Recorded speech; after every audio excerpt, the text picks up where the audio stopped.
Support for the Bertcast comes from Manscaped. Manscaped offers precision-engineered tools for your family jewels. Have you ever nicked your balls while manscaping? Of course you have.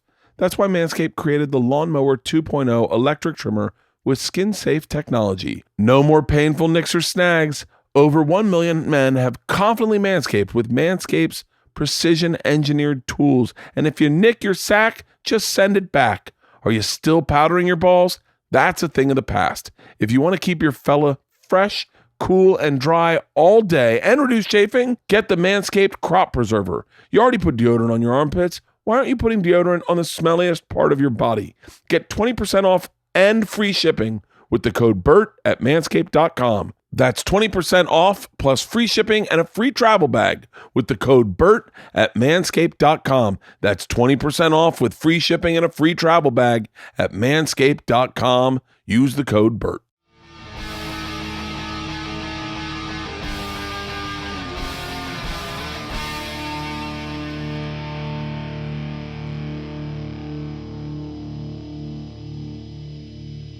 Did you see 50 Cent get into a fight last night? No, I thought you were going to say, did you see 50 Cent lost his vitamin water campaign? No. God, A fight with who? Some young rapper, NFL Doom, NFL Doom, I don't know. Walked up to him, 50 was leaving a movie and like got in his face. And 50's like, hey man, I'm on a date. Like, and the guy's like, yeah, oh, you want to fight? And 50 was, 50 Cent's a big, either that or NFL Doom is a very small man. But 50 Cent was like a big motherfucker. He's like 6'4". Really? Yeah. The Game's a big dude. Yeah. Are you into hip hop? I've gotten more into it in like the last 3-4 years, but I've gotten less into it. Oh, really? I don't I've never been into like the Soulja Boy or the Lil Xanax. Lil Xan. So I don't even know who the fuck that is. Lil Xan is the one that does. I stay away from pill named rappers. Dude, I think it's so comical how these rappers all got into like medicine that my doctors gave me to fly. Yeah, dude. And that's what they party on. DJ Ibuprofen. DJ Lil Xan. He does the one that goes, how does that song go, Halston? I go, I'm gonna take my horse down to the old town barn. I'm gonna Old Country Road. Oh yeah. And I find it comical that I think that's Lil Xan. That sounds like a country song. Is it Lil Vike? Wait, so it's him singing country? It's Lil Nas X. My bad. I think Lil Xan's dead. Lil Xan is someone else. Lil Perk, Lil Vike. For Lil Perk. Lil Ambien. Damn, dude. That kid's white. That's somebody's kid. Dude, that's where I've said this before. That's where stand-up's going. So like these kids don't have any talent. What they do is they tattoo their face so that you click on them because it look interesting. Yeah. That's like Lil 6ix9ine had that big 6ix9ine. Now he's in jail, I think. But they just get as interesting looking as possible so that you go, wait, well, what's that? Because everything's just a thumbnail now. Yeah. By the way, this is coming from the guy who takes his shirt off on stage. I'm a fucking walking thumbnail. Yeah, but yeah, but at least you're backing it up once you click. Dude, on I it. have stand-up comedy. I can do stand-up comedy, but because I did it for so long. But now people will just not do it for that long, and then they'll just try to look as different or as crazy. You think these kids are actually posing a threat to like what we do? Like there's gonna like the next Chappelle marketing. is a kid who's got a fucking Quiznos and like Subway under his eyelids, and he's like, I'll sell that for sandwiches. And you're like, dude, this guy's got no material, but he's like fresh and he's interesting. It's about being famous, and no, it's not about being funny. I mean, not that it was ever. I mean, when I started, it was about being funny, but now it's more about being famous. They were saying, someone was telling me Dax Shepard sells 5,000 seaters and just does a podcast. Yeah, just brings a couch out. Fuck. And just. Was he ever? You know how fucking great that would be? No preparation whatsoever. Oh, yeah, dude. Just chat with somebody, get a buddy to fly out with you, give him a little cash, or just come out for the press. No preparation whatsoever. Would you love to do that instead of stand-up? In addition, right? You'll never. No, you know what? I don't have whatever Dax Shepard's got. I don't got it. I don't got that confidence, that fuck it mentality. Because if that was me, I would prepare so hard. I would prepare. The reason I can't do live podcasts is I end up running material. I end up trying new material. Yeah. And then I burn it, and then it's just played for everyone. And I'm like, well, fuck that. Yeah, I couldn't do it. I wish I had that. I wish I had everything Dax Shepard has, because him and Kristen Bell can just leave their careers in the hands of their publicists. And the publicist is like, you guys are going to do dryer commercials. And they're like, cool. Dude, I know. I want a dryer commercial so bad. What do they do? They do Tide or that Target or? They did everything. They do everything. Fuck. See, that's like an untapped market. Like everyone's thinking like, man, I got to get that soda shoe deal. But they're like, dude, you know where the money is? Fucking dry cleaning. Dude, I read an article about them today. And it was Kristen Bell and Dax Shepard are everyone's couple goal. This was so fucking comical that I was like, because this is Oprah so. and Stedman have been knocked off the hill. It's so different than what we do that I couldn't let it go. It's so. I'm going to read this to you. Please. Hold on. Inspire me. Kristen Bell and Dax Shepard are cool parents. Here's the proof. You just took me back to Bert in his high school room reading this shit. Oh my God. First of all, this isn't. Hey guys, the new couple goal article came out. Scroll through to learn a little bit more about their awesome kiddos. Oh God. Do you though? I mean, do you scroll or do you just get enough knowing that they're great? I scroll, but here's the deal. They've got their issues though. No, they don't. Fucking they don't, Adam. I mean, this is, by the way, this is fucking Publicists 101. I want their publicist. 11 best pieces of advice from Kristen and Dax's for keeping a relationship thriving. Beautiful picture of them at an award ceremony going, oh yeah, just having the greatest time. 25 times Kristen Bell's Instagram inspired us to embrace our own weirdness. By the way, she is an amazing fucking actress. Oh yeah, she's great. I mean, she played I'll tell you right now. Yeah. Fucking Deadwood. Oh wow. She was 12 years old. She played a fucking sketchy whore in Deadwood at 12 who gets her skull crushed and gets shot by fucking Powers Booth. Dude, I was like, my God, I'm falling in love with this fucking woman. Who knew she would be Anna in Frozen? See, this would make me I would question myself. This article would come out and I'm like, I'm about to get destroyed by all my friends. Watch Kristen Bell hilariously miss a Dax Shepard question on Hollywood Game Night. Like, I'd be like, fucking, holy shit. Dude, this is...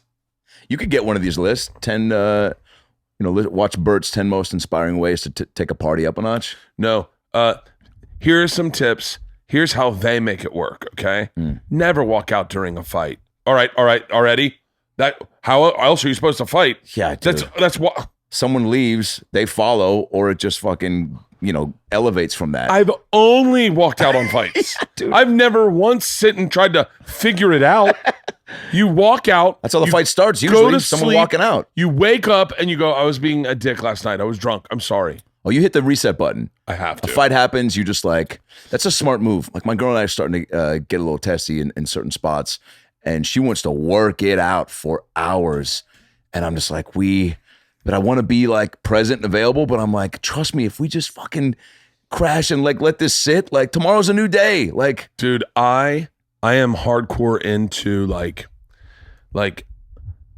I definitely want there to be closure, and I'm really good at apologizing, and I'm very accountable for what I've done wrong. That being said, there are nights where you're like, I'm so deep into what I've done wrong that the only thing that solves this is me going to bed and waking up and resetting it in the morning. And my wife doesn't apologize. So, and that is a bone of contention with me. I'll be Leanne, you be me, okay? Great. Okay? And give a heartfelt sorry. Like, this fight is over, I'm sorry, and I'll be Leanne, okay? Babe, look, I wanted to take a late night swim, and I know you guys were getting ready for bed, and I make big splashes, like I was trying to work on my cannonballs. The cannonball competition's coming up, okay? I've been practicing for it. Yeah, the splash was loud, but I told you in advance, these splashes are coming. It's 10:30. The neighbors aren't complaining. I gave them a heads up. I'm so sorry. Okay, I guess I'm sorry too. That's how she fucking apologizes. For what? And then you're like, hey, that didn't sound real. She goes, oh, I'm sorry. How am I supposed to make it real? Like that, whatever happened in her childhood, she was never allowed any room to like, no one ever apologized to her. Oh man. And so she never learned how to apologize. And so like our fights, and I grew up where like, no one ever, like my dad would say, go to your room until you realize why you're fucking wrong. Yikes. So that's old school parenting, right? Yeah, that's old school. And I had to learn. Just go think about how you fucked up and figure it out and like talk it out to yourself. But also you sit there and you do other shit. And then finally you're like, 5 hours go by. Do you know what you did? And you're like, fucking yeah, dude. I also just want to eat dinner. I've been here for 12 hours. Dude, I feel like you grew up with just a single mom. I did. Did you tell me that? Wow, dude. Should I be laying down on the couch? No, but I feel like you grew up with this. I've never told you that. I mean, I've said it before, but I don't know if that's like super public info. Yeah. I don't know why I thought that. It definitely was on my Tinder profile for a while. For real? Yeah, single. No. That was that girl's like that. Aw. He's a project. Wait, single mom. Did your parent dad? They split when I was 9. Dad married the woman that they left with, had a couple other kids with her, and mom dated for a while. And like, boy, that's, at first I was like, oh, okay, so I still get to see him. We're just living in separate houses. Like, cool. I got like a vacation home, like 10 minutes away. And then when she started to date, that's when it got real. Cause then you're like, not only is it somebody that's other than your dad, but it's also guys that like are just so like that dynamic of a guy that's just trying to fuck your mom and trying to like win you over by, there was this one guy named Dennis, and this guy had never shot a basketball in his life. And I'm out there shooting hoops, and he comes out, he's like, hey, you mind if I take a couple shots? Before I take a couple of shots in your mom, he didn't say that, but it was a subtext. But he's out there shooting around, just airballing shots and like being like, I haven't played in a while, taking his coat off. And I'm just like, dude, go inside. Like, I know what you're doing. Make yourself like, a drink. Dude, Jesus, dude, you're creeping me out. Or like, also, you've been here before. You knew there was a hoop. Like, go to the Y, take a couple, get a pickup game together so you don't come out and embarrass yourself. Because even at 10, you're aware of like somebody trying to, and one guy just straight up like, wanted to buy me a computer. And I was like, this guy is swinging for the fence. And my mom was like, no, it's too soon. And I was like, fuck that. Like, but that's big screen, the big screen one. Yeah, I know. In hindsight, I should have been asking for all the toys. I did lean out the window. The first time I saw my mom kiss another dude, that's like shit. I mean, I'm sure that's been highlighted on like episodes of, Full House or whatnot, but like obviously not in the fashion that I experienced it. I knew a handful of swear words. I called this dude every word I could think of leaning out the window. Like I see them like lock lips, and I was just like, you penis, tits, AIDS. Like I just started screaming like everything. I was like, you boner cock bitch, and he looks up and I'm chewing Pop-Tarts. I was a fat kid and I'm leaning out the window, just dropping crumbs out the window, being like, you fucking piece of shit, My mom was like, go to your room. I'm like, I'm in my room, Wait, you were a fat kid? Oh yeah. For real? Oh yeah, dude. Did that happen after the divorce? I think they coincided. Also, dude, just like once you figure out as a kid that you can dip stuff in Cool Whip and it only tastes better. In college, I found out that you can dip everything in ranch. Yeah, man. And it fucked my body up. It did. Pop-Tarts, granola bars, fucking candy. Like I'm double fisting brown. I'm like, dude, it was, I was an active kid. It was just, probably the single mom eating your feelings thing. But like, then I just stopped, snacking like crazy, and I dropped weight real quick. And when a fat kid loses weight in the 6th grade, that shit spreads like wildfire. And all your teachers are like at the 6th grade party, I'm passing up pizza. Your teachers are like, how did you do it? Yeah, what's your secret? Jesus. But also like they would call me out because I was like known, I guess, I didn't realize how, I guess, obvious I was with my snacking until I was like, oh yeah, I did go to my teacher's desk and take like handfuls of M&Ms, and she's like, I got to get more because of you, And at the 6th grade party, I remember passing up pizza and nachos and getting like celery sticks. And I remember one of the teachers in front of all the moms just goes, geez, Ray, no food for you? What do you want, a diet? Like, and all the moms are like laughing. I'm like, what the fuck is this? They're like roasting me. Jesus Christ, bitch. Yeah, I am. I need to get pussy in 2 years, and I'm not going to do it with rolls of fat over my belt. Got bigger tits than you, Miss Greenland. Yeah. But then it was, and then I just lost it real quick. But it was like one of those things. My grandpa made a very passive call to me. He was like, you can't wear sweatpants at your bar mitzvah. And I was like, which should be the name of my next album. But as soon as you said that, I went, that's a book. You can't wear sweatpants to your bar mitzvah. A children's coffee table book for obesity. Yeah. And so I was like, what the fuck? What does that mean? He's like, you got to wear a suit. And I was just like yeah, I'm aware. Yeah. They got big and tall, Grandpa. Yeah. The fuck?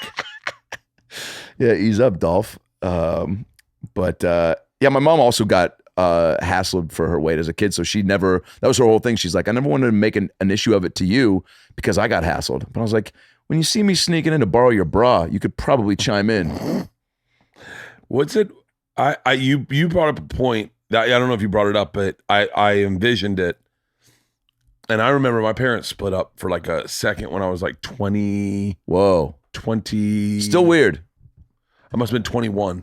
Still weird, right? Even in your 20s, a little more accepting of it. No, I was never cool with it. No, I was not cool with it, and I also because you're getting ready. You left at this point, right? I'm in college. I come back for spring break. Yeah, so you're fucking up my returns to home. Yeah. I want things to be the way I remember them. As my parents took me to Macaroni Grill, nice, with my sister to tell you the news. Yeah, it was a place where you could write on the tablecloth. It was and you could write in crayons. Please tell me they wrote it down. No. As the macaroni comes out. But my sister was just writing stuff like, you want to get high after this? Order me a drink too, because she wasn't 21, and it was just uncomfortable. What if your mom drew a sketch of a family and then slowly just crossed off one of the family members? She set up hangman, and she's like, all right, pick a vowel. And you're like, W? And she's like, yes, that's the first letter. We... Keep going. D, yes, we.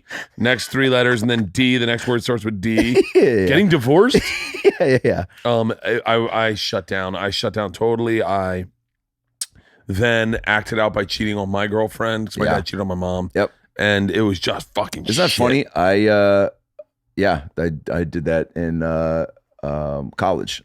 First real girlfriend. It's just also fucking college. That's just tough. She was in Santa Barbara. I was at USC. It was I would argue you can cheat on anyone except for the people you marry. I would argue. Yeah. I mean, look, I bet she did too. I mean, she was a good girl. Still is. Married one of my best friends. That wasn't weird. I made a cartoon about it. They both fucking disowned me.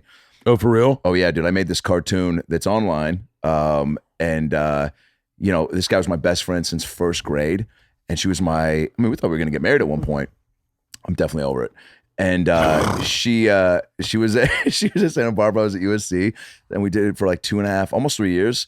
And then she's like, what's happening? Should I next year after senior year, should I move back to Seattle or stay here? And I'm like, there's no way I can get married now. We're 23, Yeah. And so she moves back, and less than a year later, they start dating. And my buddy came to me even was like, hey man, there's only one you. There's a million girls. This fucking really profound, emotional, you putting rom-com. a picture of her? No, this is not it. This is Reno Cheater. Oh, different. Oh man, guess what? I've got 2 cheating videos. This is a different girlfriend. I cheated on the one in college. This is one. Okay, so which story do you want me to tell? I want to go back to the first of all, Santa Barbara girl. Yeah, because I got a story like that. All right. These are both pretty great. So he goes, there's only one you, there's a million girls, dude, and I don't want to lose you, right? Just fucking, there's only one Adam Ray. He said that. I was like, wow, that is fucking powerful. Over the phone, I'm getting choked up. You get tons of ass, bro. And so then I'm like, dude, you know what? We're adults. I'm not going to tell you what to do. If you guys have found a connection, more power to you. We're not dating anymore, but I do appreciate you telling me that. And yeah, it would be a little weird. There was a point we were going to get married, and now you're but whatever, do what you're going to do. And he goes, no, that's all I needed to hear, man. You fucking your support, but there's one you.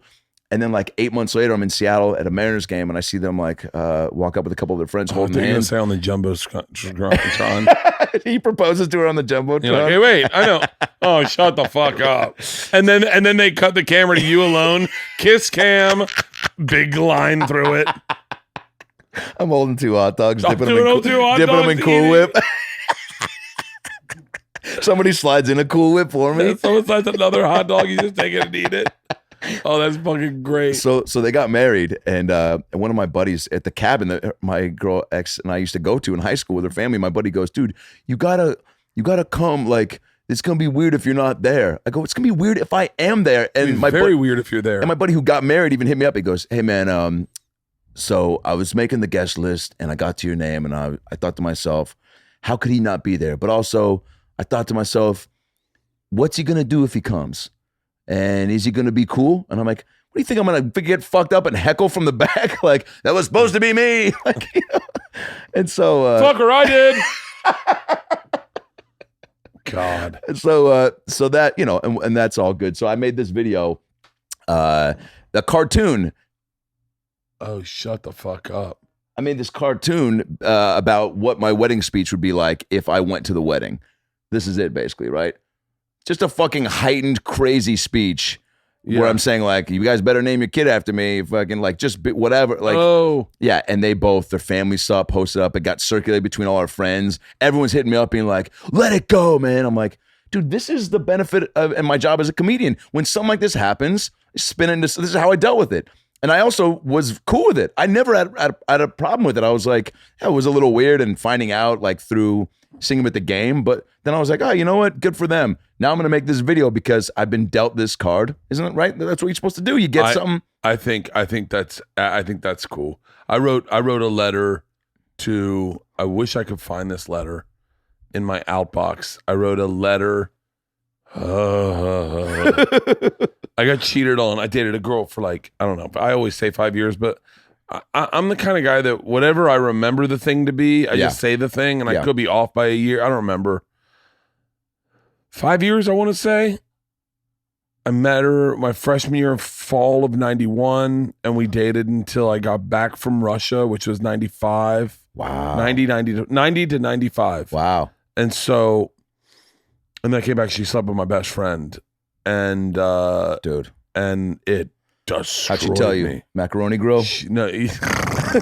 two hangman games and Hey, do you want to go to Macaroni Grill? Hey, you know I have all weird. I know, but I think this would be good for there. No, there were so many things that fucked me up in that one experience. I got to be careful because I don't want to slander her. Yeah. Because I feel bad because we were just kids. Yeah. And she was just a kid too, trying to figure things out. Yeah, man. And so, but all I know is that, like, I guess a friend of mine had seen them hooking up again. Like, I got back from Russia. They had hooked up over the summer.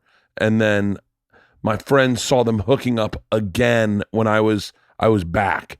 And he was a guy I grew up my whole life with, Pat Fagan. And he went up and he's like, you guys got to tell Bert or I'm going to tell him. And so I like Pat. She told me. And at first I was like, cool. Like, you know what? Now I feel like we've all fucked up. It's cool. We're fine.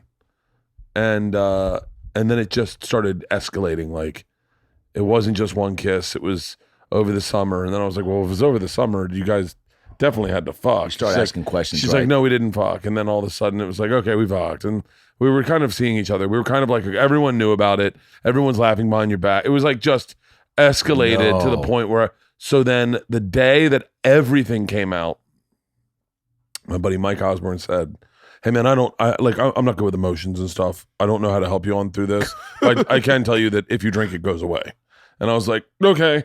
And so we went to Clint Munn's house and me and him just drank.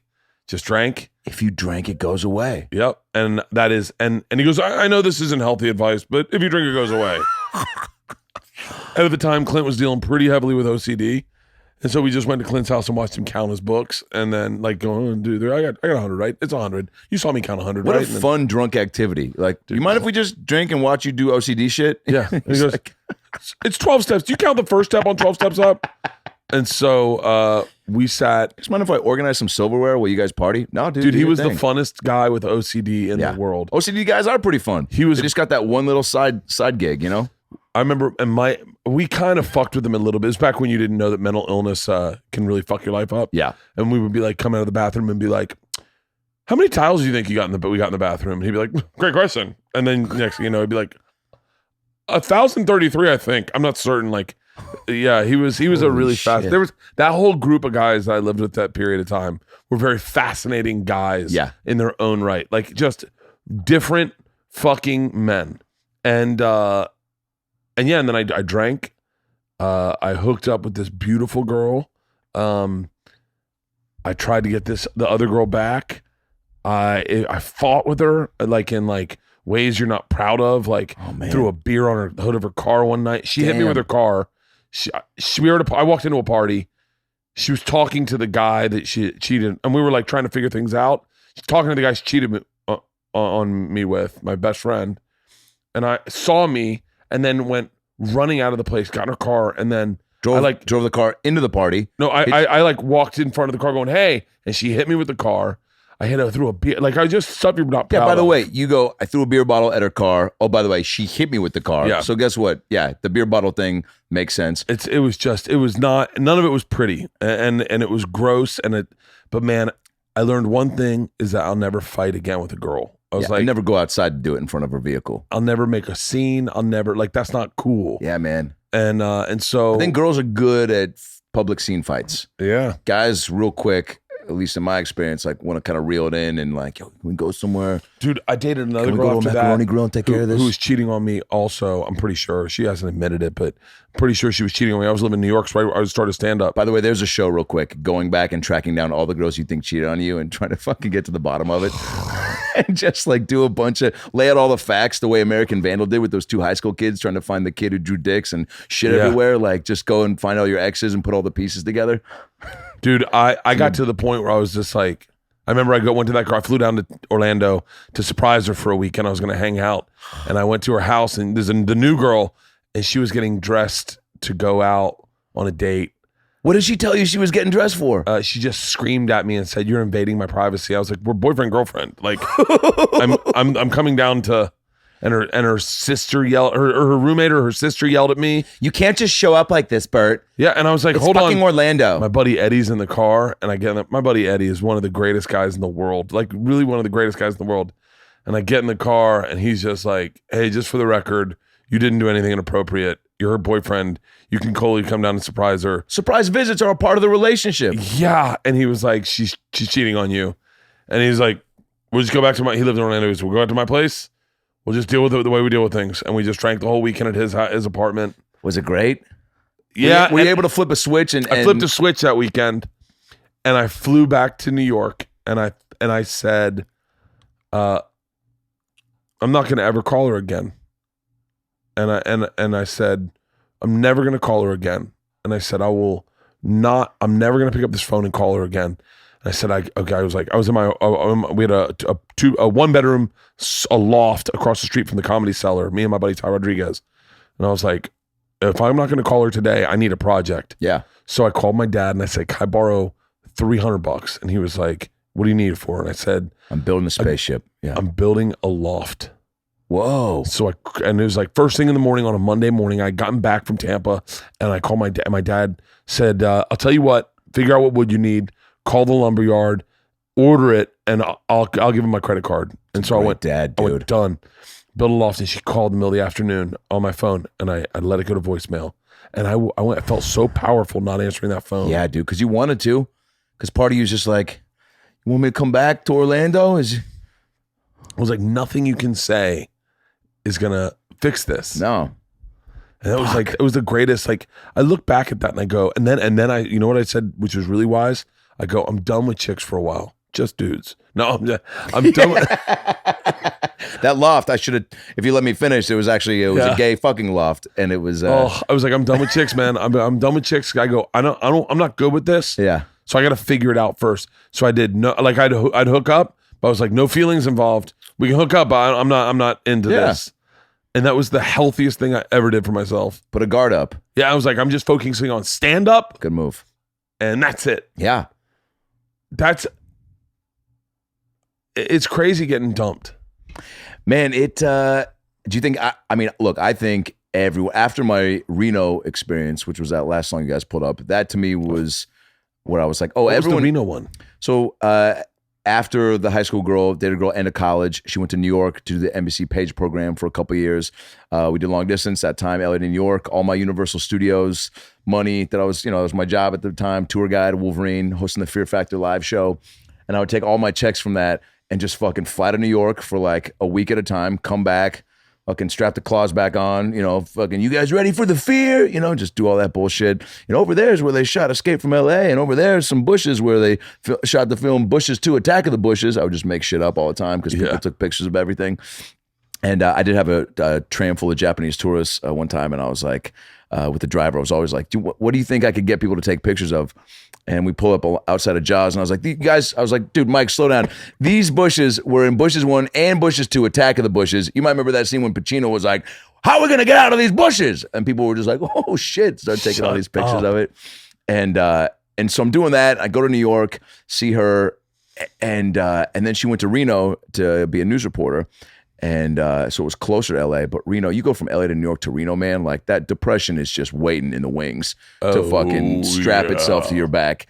And she's like the only, she's young, hot news reporter. Everyone there is married and old. And there are a couple young dudes. And there's one dude named Jeff, and he was a camera guy. And he had a girlfriend at the time, but whatever, it's Reno, right? Reno rules, anything goes. And this dude shakes my hand, and even just the way he shook my hand, and she's like, hey, this is Jeff. And he shakes my hand, and he goes, hey, man. And I was like, you're going to fuck her. Like I just said that in my head. I was like, this is the guy.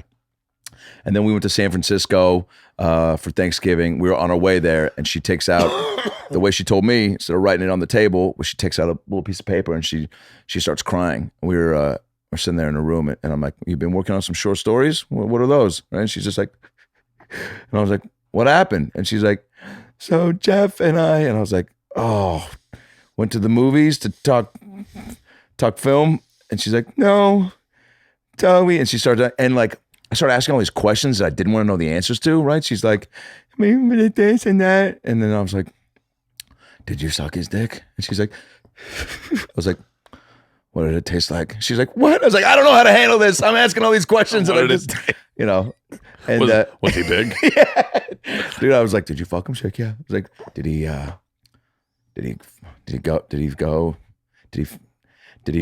grab you? She's like, what are you asking this for? I was like, I'm just fucking, I don't know. Like, I feel like we can't just sit here in silence. God damn it. And then we drove to San Fran, and she dropped me off at the airport because I was like, she was so fragile. I was like, I can't just leave her in Reno. And I would have left her in Reno Nick Cage movie. I would have left her in Reno with Jeff written backwards on her forehead so he could recognize what it read. That, by the way, so I made this video. I wrote this song and then animated this video, half music video with Avery Pearson. He's on the piano with me, and we sing on the road sometimes. And it got around to people at that station, and somebody hit me up and they go, "Hey, blah blah blah. I went to one of your shows. That guy Jeff is still here. He saw the video. He thinks it's hilarious." I'm like, "Yeah, of course he does. Like, fucking, he is he wins in that."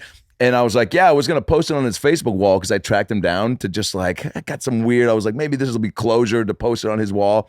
And she was like, it's good you didn't do that. He was like in the war and like, he takes medicine because his blood's weird. I'm like, fucking dude, I don't know what his blood's weird means, but that means don't post on his wall for sure. But I'm glad I went through that, I'm glad I got like that, like just even that feeling. I remember like flying back to Seattle. My mom's like, you can come home for Thanksgiving. You know what? I'm going to put two chairs for you. One for you and one for your Cool Whip, you fat fuck. No, she didn't say it, but she's like, come on home. And, but even just that feeling of being on a plane and just like leaning up into the window, dude, and just fucking, I was sobbing as much as I was like, oh yeah, this is like a good, we had been teetering on the point of like, do we stay together? Do we break up? So this was like a firm, oh, it's done. The Band-Aid was pulled off. The plug was pulled, but I'm still like in the corner, like just, sobbing and thinking, like replaying Jeff just like in slow-mo, being like, fucking, your boyfriend's nothing. Wolverine, whatever he was saying. I still think of those when you cry on a plane ever? Like, and fucking the stewardess comes by, like, sir. I'm like, I'm definitely hiding my face. Like, sir, do you want a drink? And I'm just like, I'm fine. And the guy next to me, because I'm in the window, he's tapping me. He's like, hey man, she's going to get your attention. So I turn, I'm just like, I don't need any more Sprite. I'm just fucking. Fuck. Yeah, dude. That I can't, as soon as, it's so funny you say like, you think of them together. Yeah. I remember thinking of of my girlfriend and my buddy. I mean, I can tell you the apartment I remember thinking of. Yeah. I remember the apartment because she sublet an apartment in the Timbers.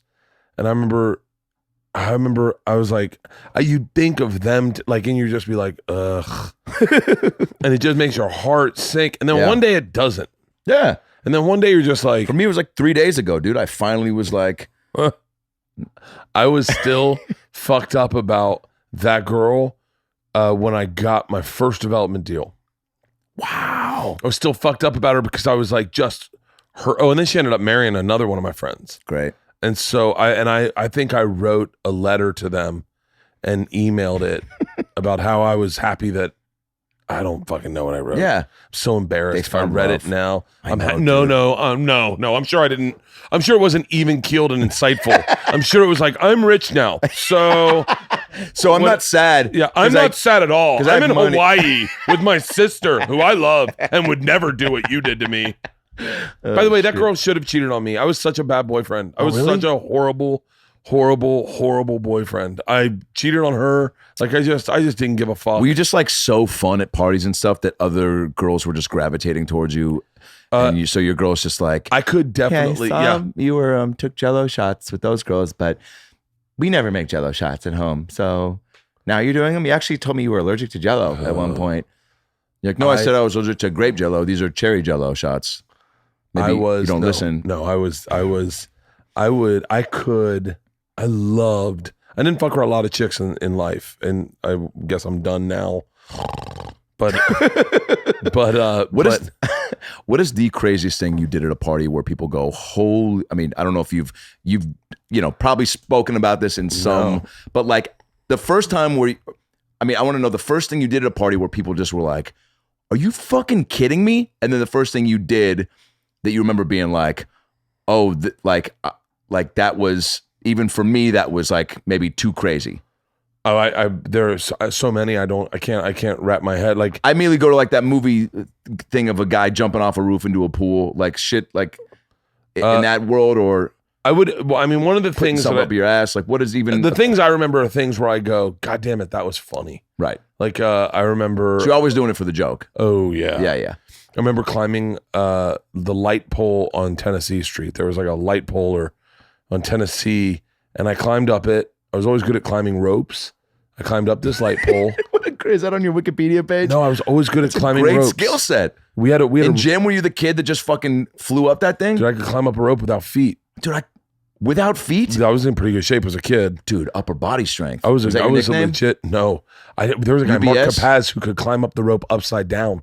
Okay, well, that kid's in the circus. Yeah, no, he was fucking yoked. He still is. Upside down. Now, is that so weird that girls aren't turned on because they're like, I don't even know what to do with this skill? All boys Catholic high school.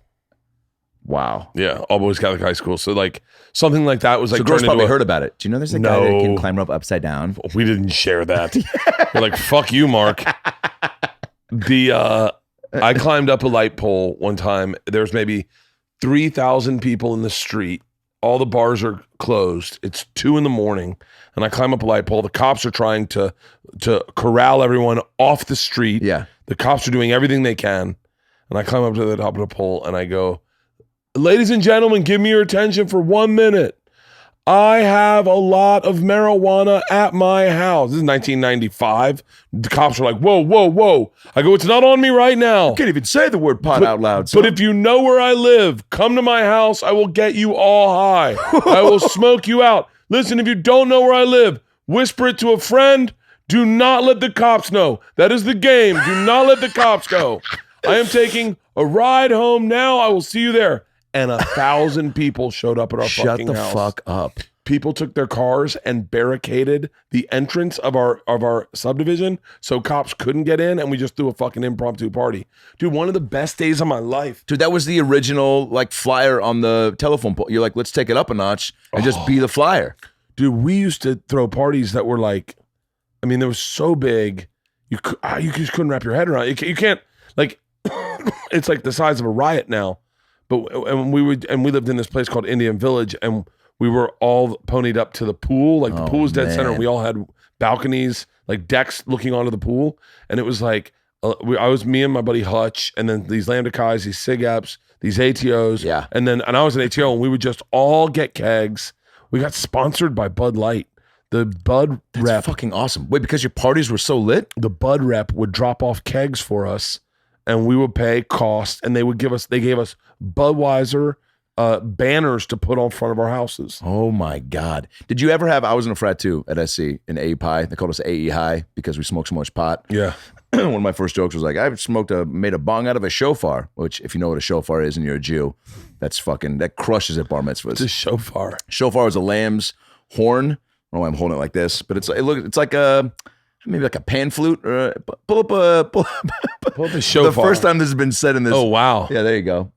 Looks like an ancient dildo, but it's actually a Jewish instrument. That's great. Yeah. And so, so I made a joke about that at like a Hillel, like a Jewish community center. Where I was like, we used to smoke pot out of shofars. And all these old Jews are like, not bad. Not bad at all. Why is that accent not racist? But if you did an old black man. Because it sounds like a rabbi. And a rabbi is like. Bad. But if you did a black rabbi, then we get some phone calls. Hey, babe.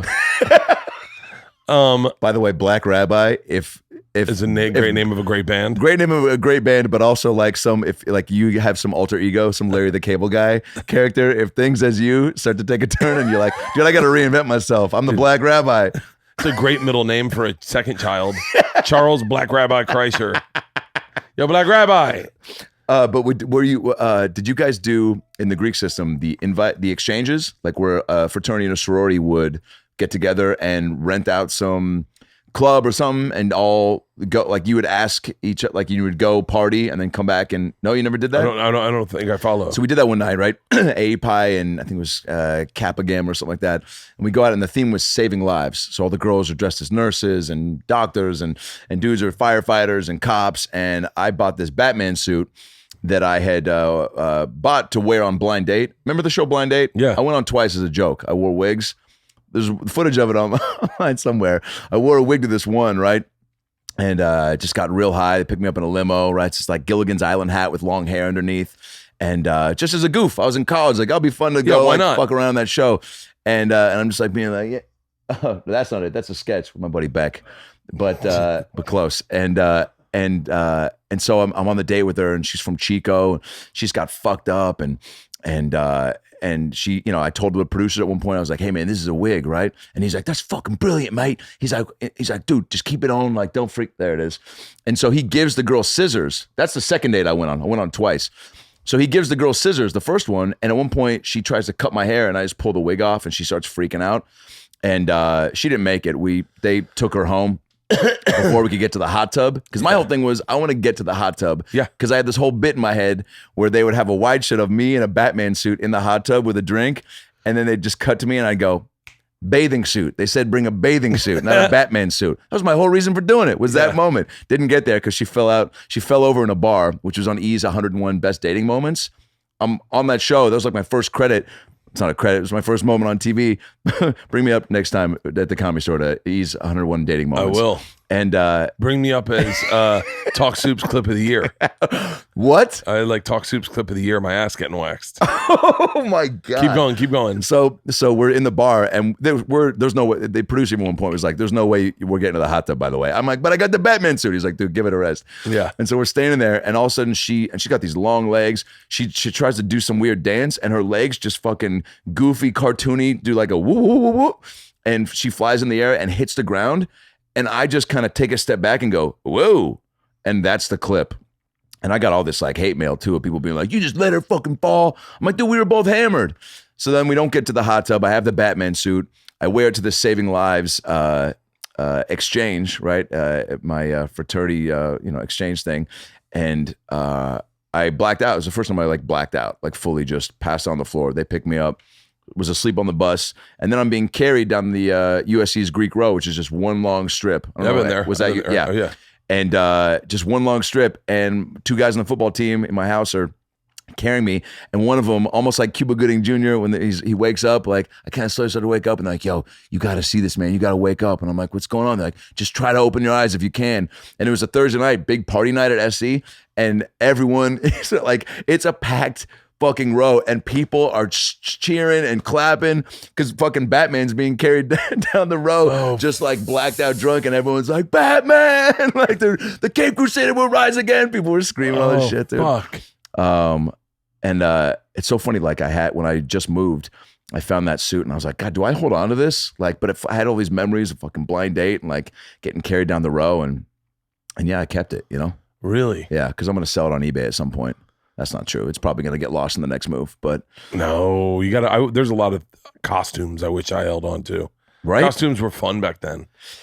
I mean, we would go out dressed as women all the time. To try to. Just because we were like, fuck it. We'd put on like Daisy Dukes. Like see if you could fool one of your frat bros.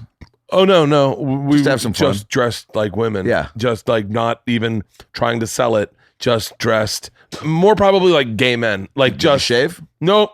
Just fucking. And this is, by the way, before this, our trans movement. You know, way before. Like, and by the way, acceptance. before anyone was cool with gay people.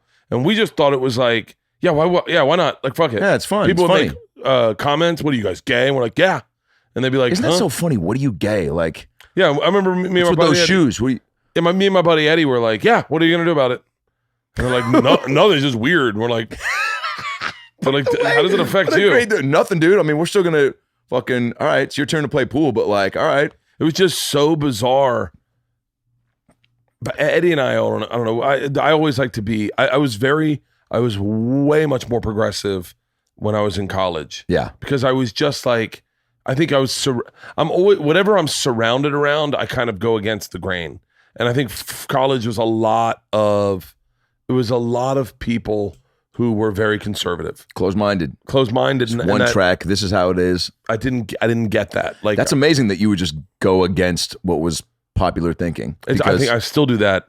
Like, even now I'm like, living in LA, you see all this like virtue signaling fucking kind of like progressive liberal bullshit, and you go, by the way, I'm always been liberal, but you go, I think like I can sniff out, I feel like it's condescending. Like, I just don't get it. I go, there's no reason for you to tweet that every single fucking day. Yeah, like, we get it, man.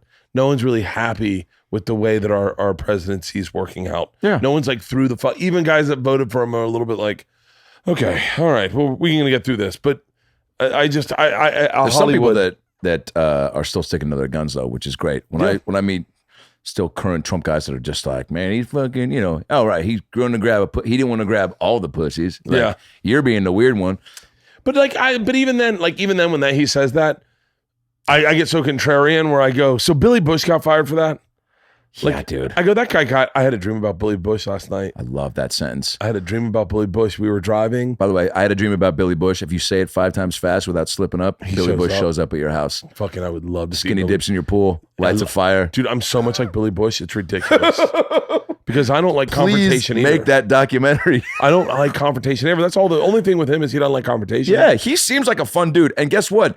I just heard this whole interview about how cool George Bush, like all these people just, talking about how that seems like that whole Bush family is fucking party. Nuts as they were. Like, sounds like a good time, So there's no way that Billy, especially, man, look at all the celebs that he got to wine and dine with. You're telling me that like Brad Pitt probably doesn't have Billy Bush on speed dial and doesn't text him every now and then? Billy Bush's only flaw is he just didn't want. That's why I don't like. I just said this to someone trying to get the interview. He was like laughing along. He was just like, yeah. It's man, the only reason. It's the reason I don't have Alex Jones on my podcast. Is that I would fucking find that guy hilarious, and I would not disagree with a word he said because I don't like confrontation. Yeah. And everyone would be like, how can you give him a platform? And I'd be like, I don't know. I had a good time. Yeah. Like I heard him on Rogan. He made me laugh hysterically. Yeah. But so I protect myself from that because I'm Billy Bush. Like if Donald Trump sent out a tweet going, yo, what's the guy that tells the Russian mob story? My heart would skip a fucking beat. I'd be like, I'm on my way. Can you imagine? Dude. He wants you to tell it at like some Putin Trump birthday party. Oh, God.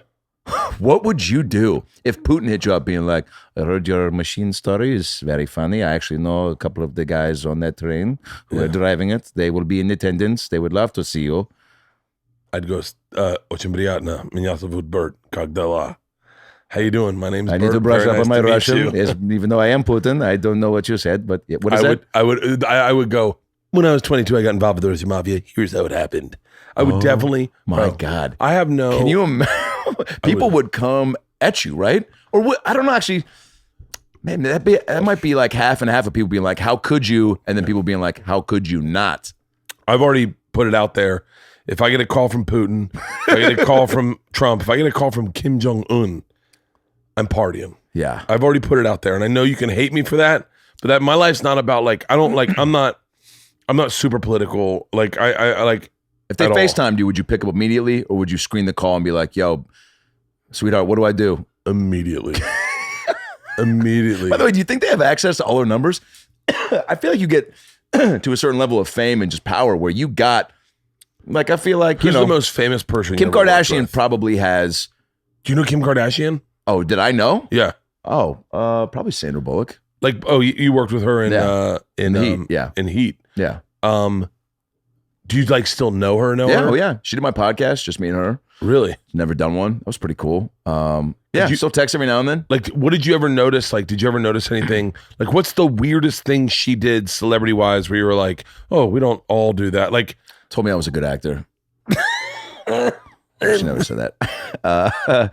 I don't know. She hired these tarot card readers and acupuncturists for like a couple weeks while we were on set one time, just for people to have. And I thought that was like, I'd been on maybe 3 sets prior to that, but I was just like, oh, that's a thing people do? They just, are, extra generous. And she's like, yeah, in between scenes, if you want to go get fucking pricked up. And I was like, she was dope, dude. She just like one of the dudes, jokes, saw me do stand-up when we were filming The Heat, which I forgot how famous she was because we went to, do you ever do the Comedy Studio above this Chinese restaurant in Boston?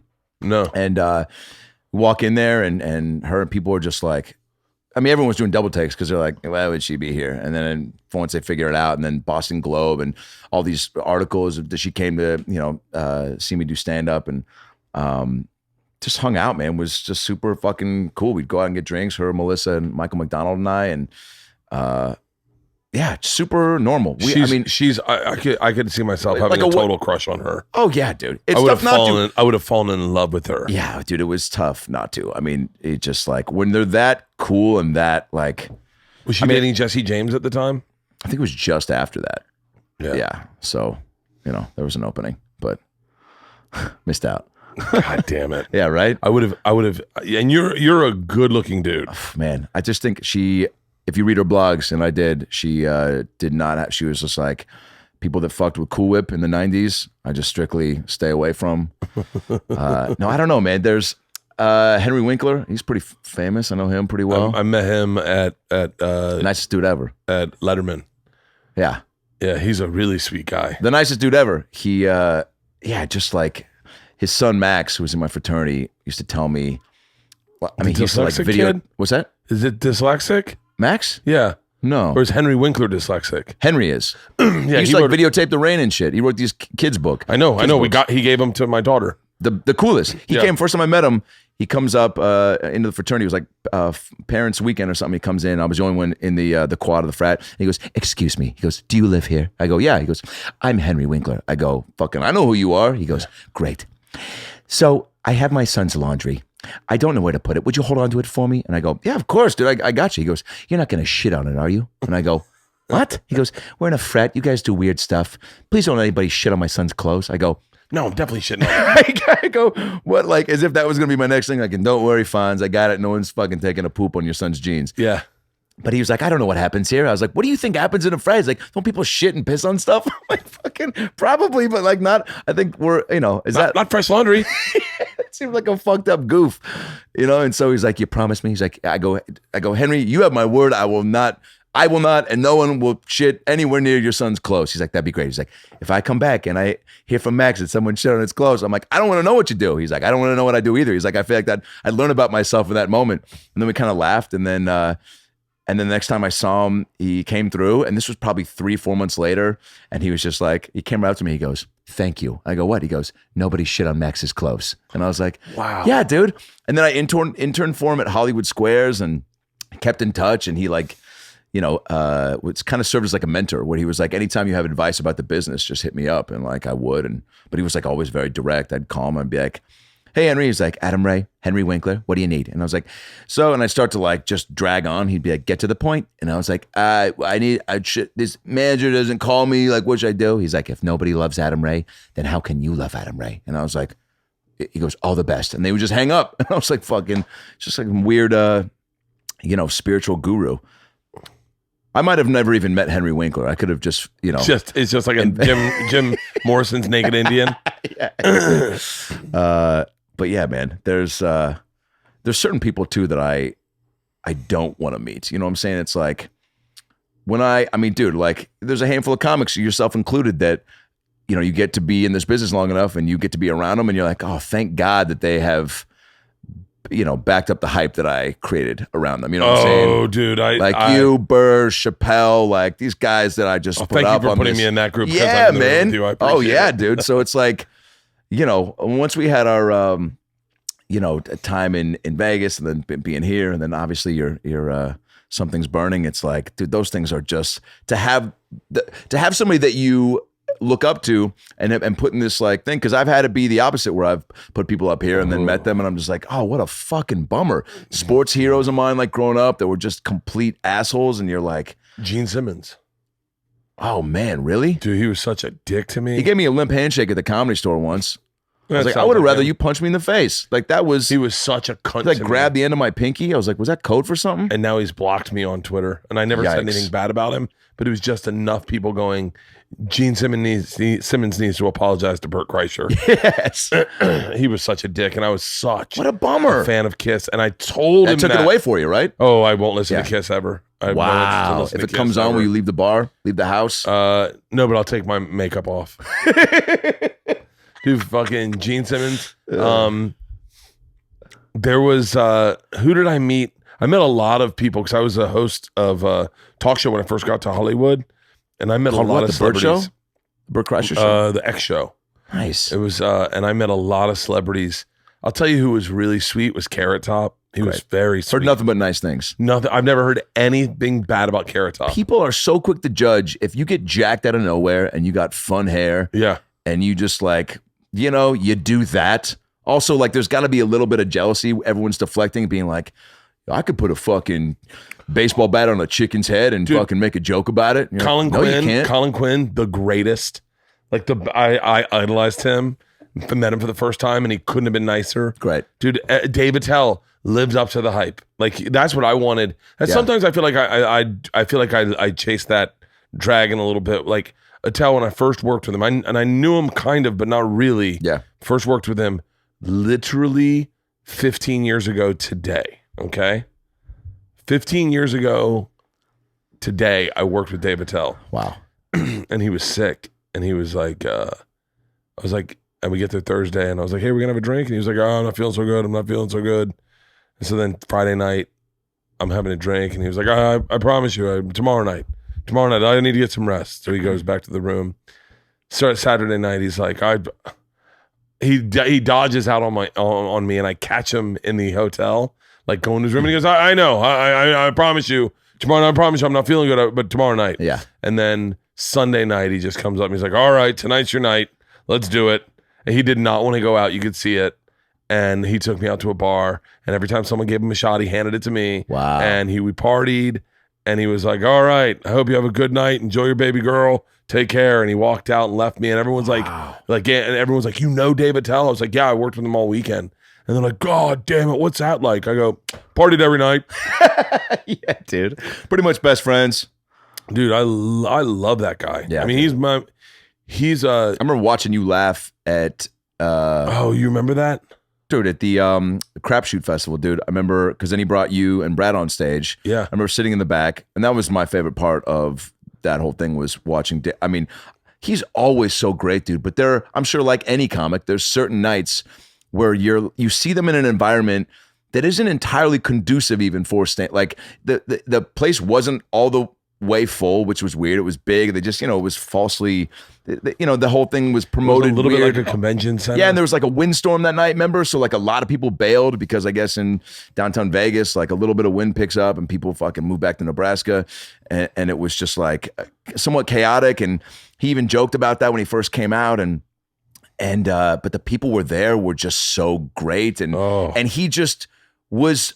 I mean, you know, we were all just so in awe, but you were just fucking losing your mind, dude. And like, I was watching you cry, and then Dave would keep coming, and I was like, oh man, I don't think Bert's gonna pass out like from laughing so hard. And then you guys went on stage, and like, that was special, man. Those are the moments in comedy. You know, when you go, oh, this was not planned at all, and only the people here got to see that. It wasn't taped for anything. Yeah. You know, it's like, you know, when that type of shit happens at the store with anybody, you know, going, like if Chappelle goes up super late or people go on stage together, those things are always, you know, why it's cool to, I don't know, to have stuck it out in this business. Dude, you know? It's my favorite times ever on stage or at the end of the night when something crazy goes on. Yeah. That's what I loved about New York. So I had to stay until the end of every night. And so at the end of every night, what would happen? It would just be like Chappelle would just show up at the end. By the way, you know, I was 26. Chappelle was 26.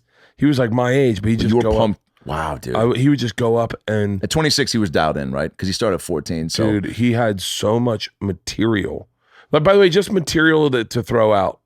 Like, and he would go up high as fuck, drunk as fuck, and just... How do you do that? I don't know. I think... When's the last time you performed really drunk? Well, pretty recently. And got through it, huh? It was in at the Improv with Joe. I got there and Joe was like, let's have a drink. And I was like, ugh. In my head, I was like, I don't like to drink before I go on stage. But then I'm like, it's Joe's show. I'm not here for the material. I'm more here for the hang. Yeah, right. I'm going to do new shit, so I'm not going to do great. So I might as well try new shit out and might as well have a little bit of a buzz. And yeah, we had a great time, man. We had a great time, but I was definitely buzzed at that last show, the late show. I told a joke I should not have told. Why? You're just feeling it? You rolled the dice? Because I was like, I'm buzzed, and I have this joke that's really inappropriate. It's not inappropriate. Look, if you don't take chances as a comic, you're not gonna. Yes. The joke, in the real joke, and people have either heard me or say it, not say it, but the punchline is the N-word, right? And it's perfect. It's perfect. It's perfect. And I didn't believe it didn't work without the N-word. And then someone gave me a fix for it. And I went, you know, that might work. The fix is in my opinion, almost more racist than saying the N-word. But I didn't know. I think if you can get away with not saying the N-word, probably a good move, right? No. So what are you going to do? You going to go back? I told it this way on stage that night and it murdered. Awesome. And I went, wow. And then in my head, I was like... Who gave you the switch up, a white dude or a black dude? Andrew Schultz. Nice. So I trust him. He has a podcast with a black guy. So if anyone's gonna give me the fucking fix, yeah, it's got to be someone that's tapped into. He said it very like casually, and I went, no, it's not gonna work. And he goes, no, I think you got to try it. And I go, no, it's not gonna work. And he looked at me and I was like, no, you don't know that. You got to try it. And I was like, and then we started playing around with it, and I went, maybe that would work. And he was like, try it. And so I said, when I try it, I'll text you. I tried it that night, and it murdered so fucking hard. Dang. And I went, shit. Yeah. And so, and now I have these 2 extra jokes that don't fit in my hour that I'm like, fuck, I don't know. That's always a tricky thing to add, to hit somebody up with tags and whatnot. Are you usually pretty receptive with that? No, I'm not very receptive at all. Yeah. I don't like tags, and I don't want anyone to tell me how to fix my jokes. What about jokes. open micers? You like when open micers tell you how I love that though. How comedy's going and how it's the direction we're headed? Dude, I've had open micers. I had people at a bar tell me, I had one guy at a bar tell me a joke, a fix for a joke. Oh, and it was actually not it was not a bad angle. Oh man. And I was like, ugh. Yeah, you almost didn't want to take it out. I'm not taking it. Yeah. I won't take it. I'm like, no, that stays silent. Yeah. I just missed it, I guess. Yeah. Because I won't take like, I'll take a tag here and there. What I like best is like what my friends do is they'll tell me where I'm fucking up. Right. Like they'll go, hey, you know what would work there is like, you should write a joke there. You seem like you're just talking a lot. Your non-comic friends, is that what you're saying? No, my comic friends. Gotcha. Or like the other that night that I was drunk, Joe goes, you told that joke differently on the first show. I was like, really? He goes, yeah. It's much better on the first show than it was on the second show. Whoa. And I was like, really? And he was like, oh, trust me. And so I like that. I like when people like tell me what I'm doing wrong. Yeah. But you always use another set of... I can't take tags. I get pitched, I get voicemails from a couple of buddies back home that just, again, sometimes they're long Facebook messages, but the voicemails are the best. And the one I got about a month ago was, hey man, so there's this new item at Taco Bell, and it's fucking like you got to be a real piece of shit to eat this, man. So fucking, and I'm just thinking like, man, you got to be you got to hate yourself, you fucking fat fuck. If you're getting this, you're a fucking. Dude, no, your wife probably won't even fuck you if you order that. So anyway, man, there's got to be something there. Like, you're the comic, you figure it out. Like, you make it funny. Let me know when you're coming back to Arizona, dude. And dude, people like that, you know what I always get?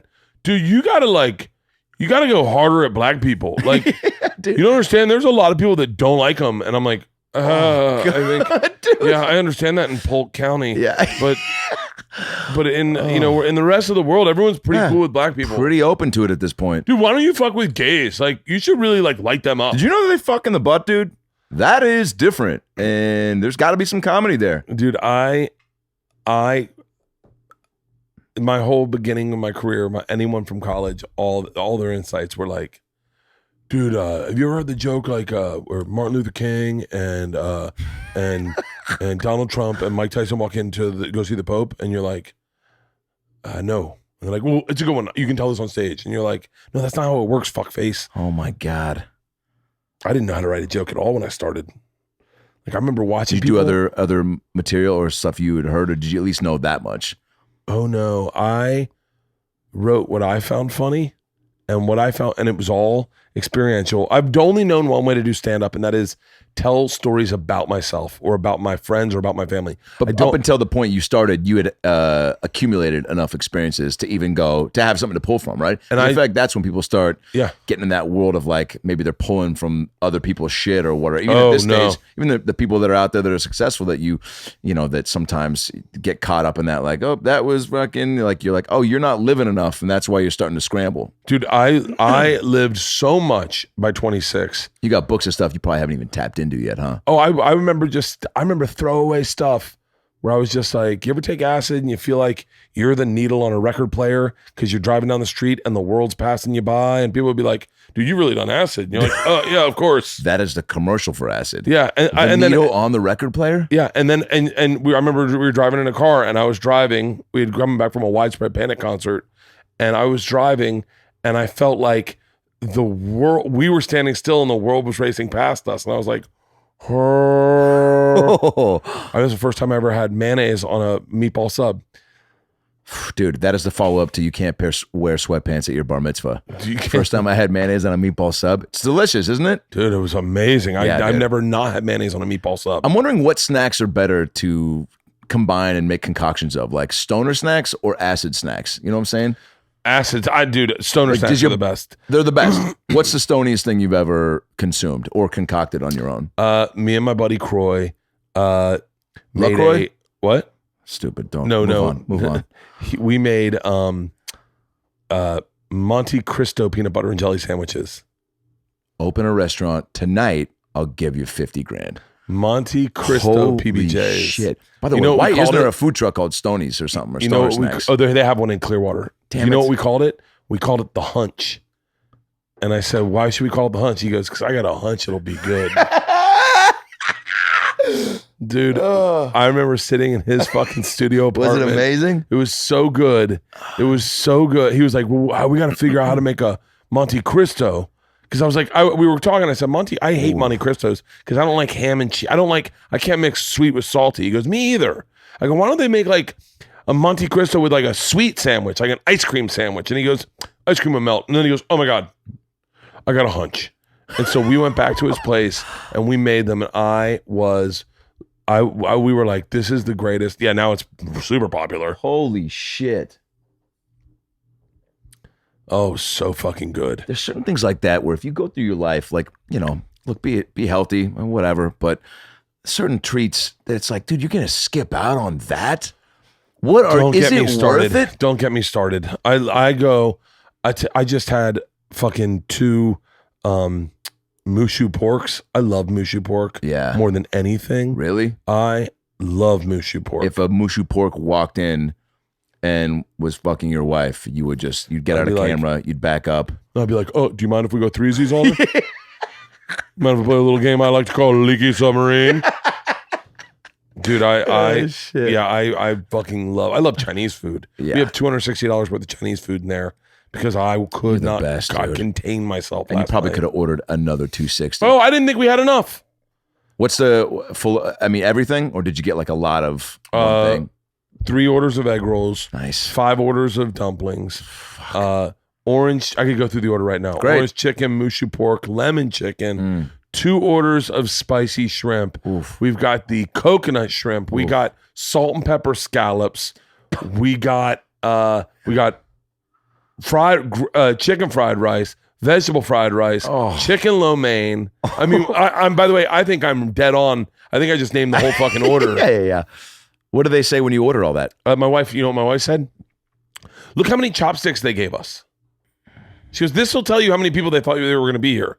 They thought there were going to be 15 people here. It's 5 of us. Why the fuck would you order this much food? I was like, because you want options. Can't help it. Wait, so acid snacks are what? If Monte Cristo PB&J is your pot treat. An acid snack is like an orange. That's it? An Asian pear. Just something that kind of just every time I ever fancy fruits. I mean, I'm obviously. What if you're like meatball with mayonnaise, gum? An acid snack is something from my recollection. It's not like ketchup on some Cocoa Krispies or something. No, it's always something with vitamin C in it. Why? Like, I don't know. Acid and ecstasy. You always wanted to like take vitamin C because it would heighten the buzz. Wow. So it was a lot of fruits. Okay. I mean. It's been so long since last time I did acid. I think I was in New York. But acid's the one where you really you're touchy feely, right? No, that's ecstasy. Yeah. Acid's the one where you're holding on by a thread the entire night. Damn. Going like, just don't want this to go bad. I just don't want this whole night to go bad. That sounds like a blast. Oh, fuck acid, dude. Fuck acid. Ugh. Fucking 10 hours of just, okay, this could go really bad. Am I swallowing too much? Like just asking people. Oh, dude. When you breathe, do you think about it first? You just do it. You just do it. Hey, is peeing sitting down cool now, or are we still standing up? What's going on with that? The wall's breathing, right? You see the wall breathing. Is that clock winking at you? Because it's winking at me. Anybody else listen? Heart just cough? Hey, how do you go to bed on acid? Because it's not working right for me. Dude, I'm asleep right now, right? I'm asleep. The last time I ate acid, hey, when you look in the mirror, how many of you do you see into your eye? I see 1,000. Do you see 1,000? Is this like a needle I'm trying to thread? Whose feet are these? Are these mine? Whose feet are these? That was my best one ever. Oh. My buddy Hutch. Whose feet are these? Are they mine? Me and my buddy. Do you give yourself a countdown clock before you poop, or does it just happen on its own? Do you want to lay in bed and watch fishing videos? Because I do. Do you want to hold each other? That's not gay. I don't care if it's gay. It helps. FaceTiming your dad's fine, but my dad's weird, right? Yeah. Dude, the last time I ate acid, I think I ate it in New York once, but it didn't.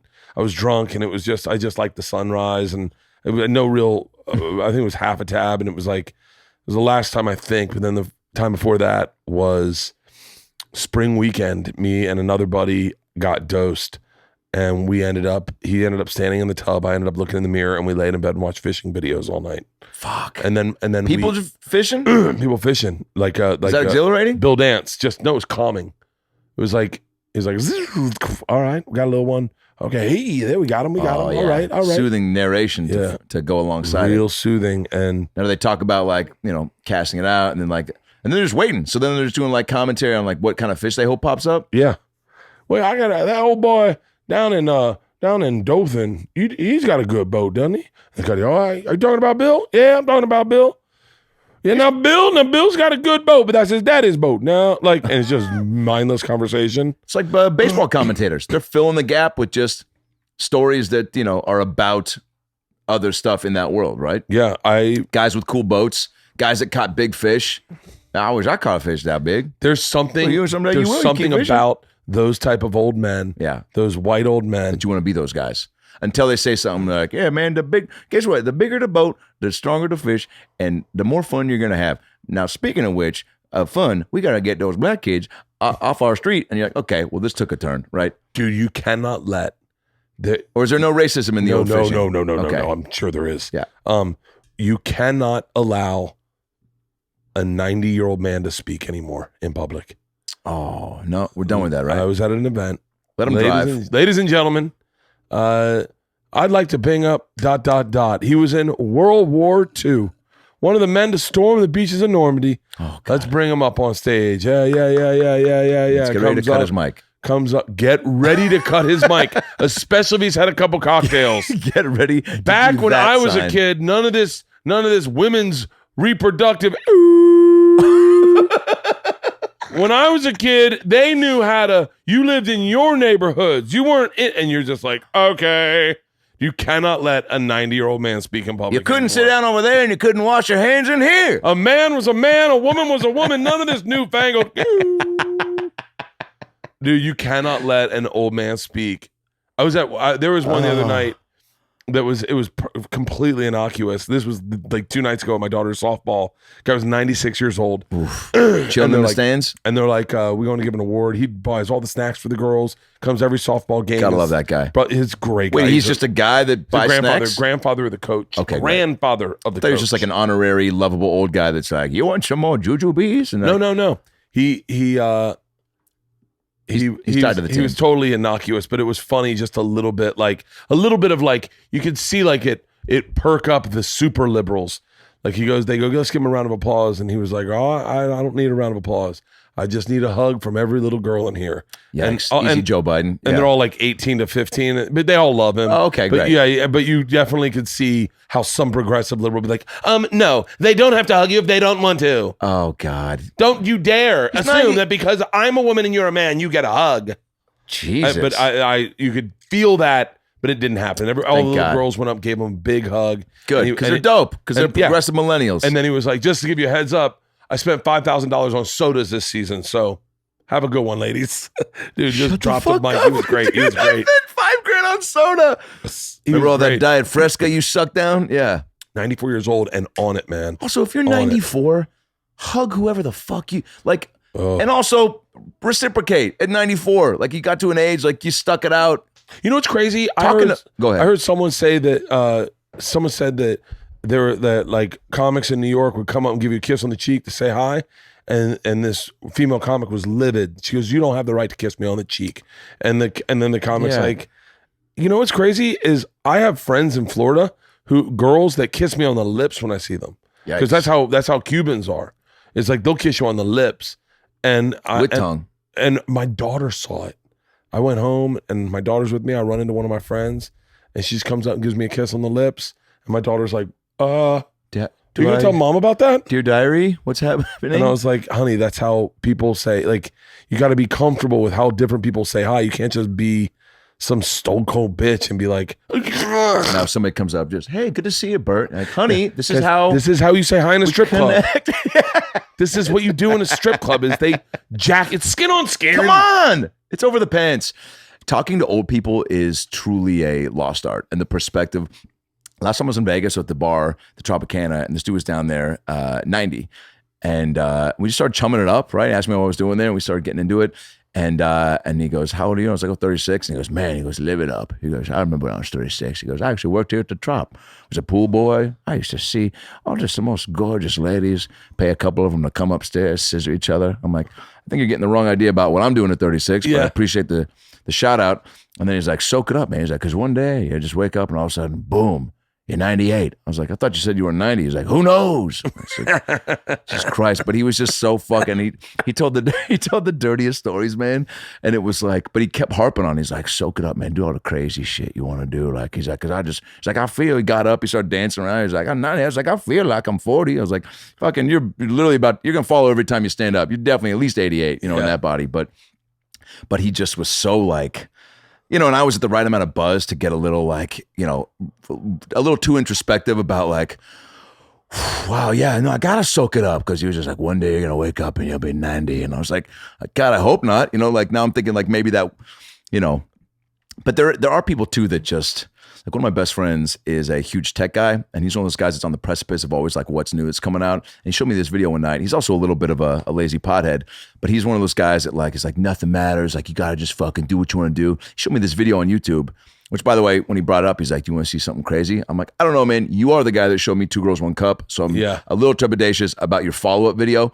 But it was this video that was like start on Earth, and then it slowly, I don't know if you've seen it, it slowly zooms back. Like it would start a video on us and then would pull back further and further away. All of a sudden it's outside of Earth. Then it goes up into space and then just pulls back further and further, galaxies and galaxies away. So now we're 5 minutes past where we were here, just going further and further away. And then all of a sudden he just hits click and he just looks at me and goes, "We ain't shit." And I go, dude, we were so baked, by the way. And I was just like, "What?" And he's like, it's like, nothing matters, dude. Nothing matters. That's why I just fucking get high and play video games, dude, because nothing fucking matters. I'm like, I mean, you got me pretty baked and I got to figure out how to somehow drive home. That matters a little bit. Holy shit. Yeah, dude, it blew my mind. It was like, and his whole point was to try to like reiterate the fact that like, don't stress the small stuff. I'm like, yeah, but don't minimize the big stuff, like fucking getting home safe and I got to get up for, to do some shit to make some money to fucking, pay bills, and I need health insurance. You don't want to get fucked on health insurance. Yeah, dude.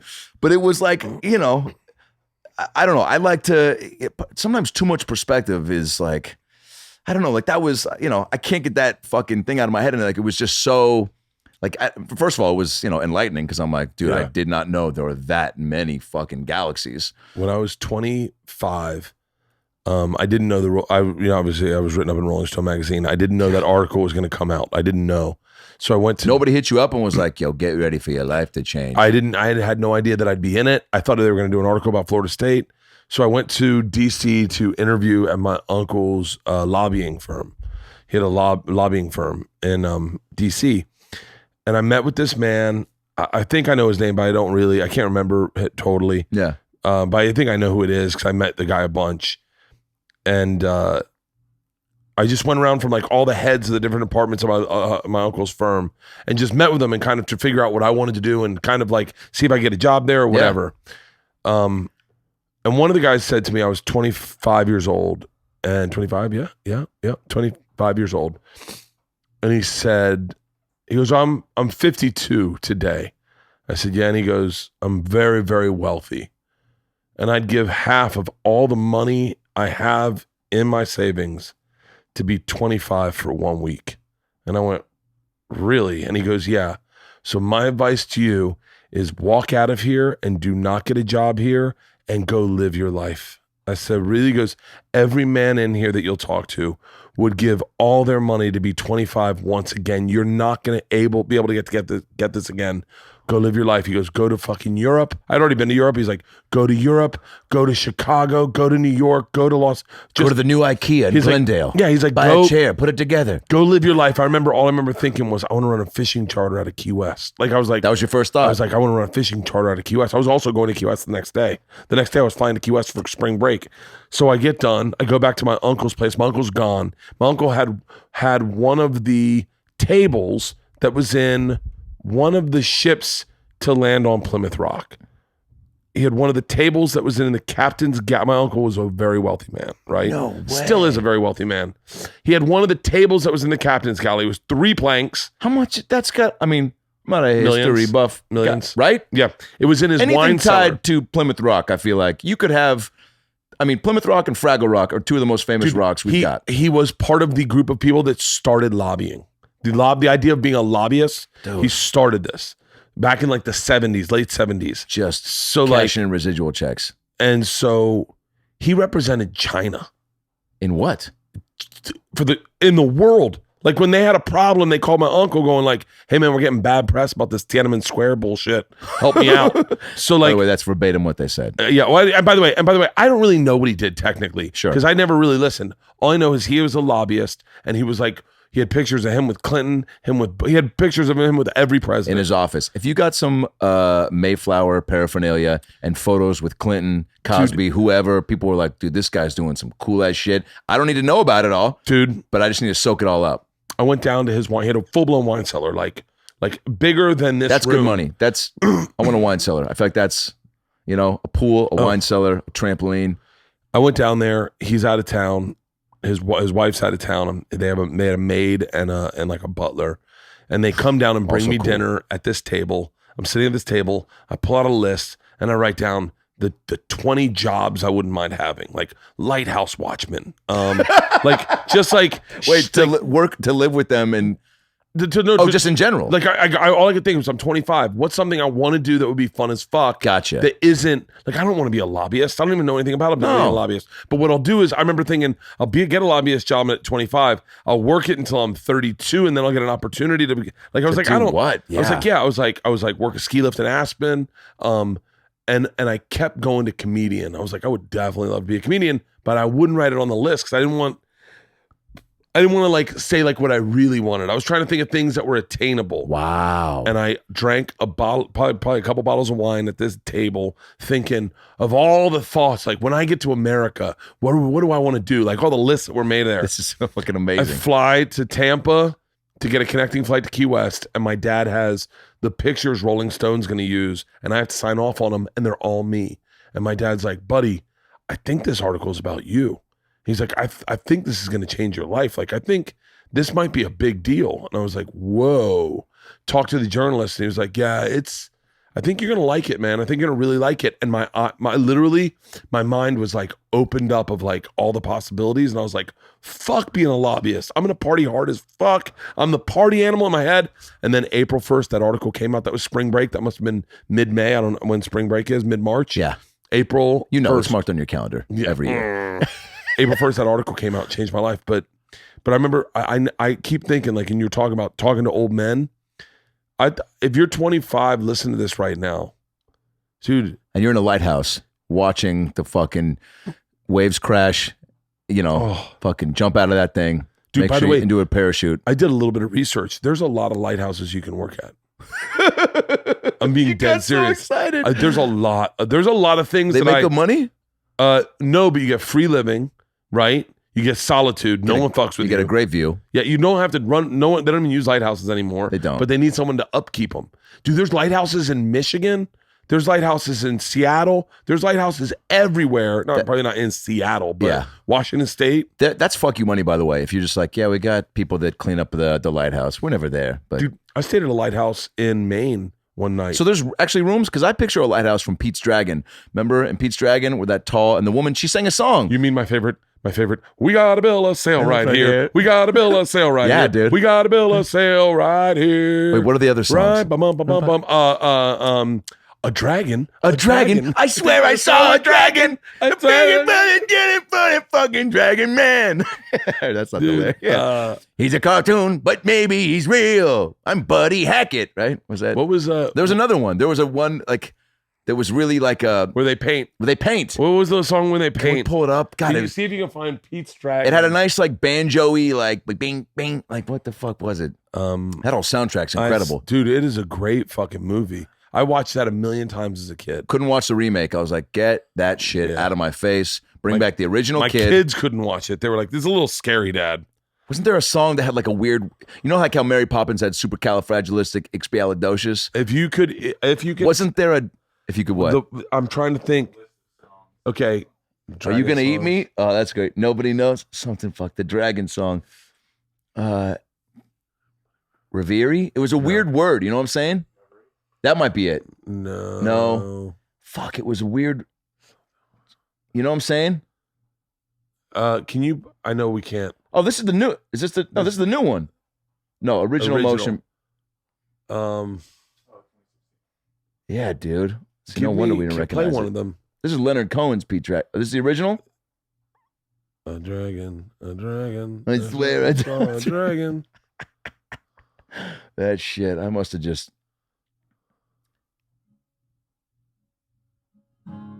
No, see, fuck this. Look at that picture. This is 2016. Yeah, we need to pull up. It's 2016. You got to go Disney cartoon. Yeah, and can you cut this audio out so we don't have to pay for it?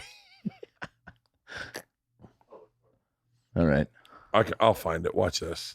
Just go to iTunes. I'm telling you, there's a weird word that they were singing about. It was like something, or something they were getting ready to do. It was just about what they were doing. Like, Dude, I love that movie. Great. Certain movies like that really... Fuck, like, just as a, I don't want to say inspire or influence you, but like, man, like was so, I remember getting you forever. I remember being emotionally invested with this kid and this dragon. There we go. Candle on the Water is what she sang in the fucking lighthouse. I remember Candle on the Water. The Happiest Home in the Hills. Remember those two? Yeah. going. Yeah. Money, money, money by the pound. Remember that? I do remember that. Money, it's not money. easy. It's not easy. That's just what I'm thinking of. Yeah, dude. It's not easy. Yeah. It's not easy. This is. The boy with the dragon. Yep. Wait, this isn't. Is this the day one where they clean the house? Yes. That's interesting. I've never known. She's dead. Isn't that crazy? What does he look What? She's gotta be. What about the dragon? Not Is he alive? easy.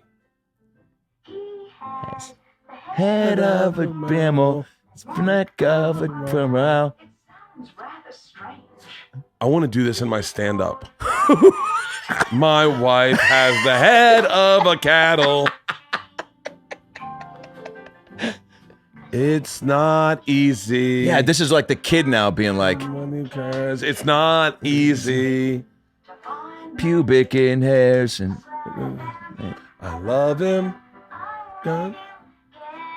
this is also This to is the a kid great fucking showing her song. like she's a little like, man, I need a man in my life. This like young Yeah. kids giving me perspective. I think we can keep this song, and I doubt they're going to be able to fucking flag this.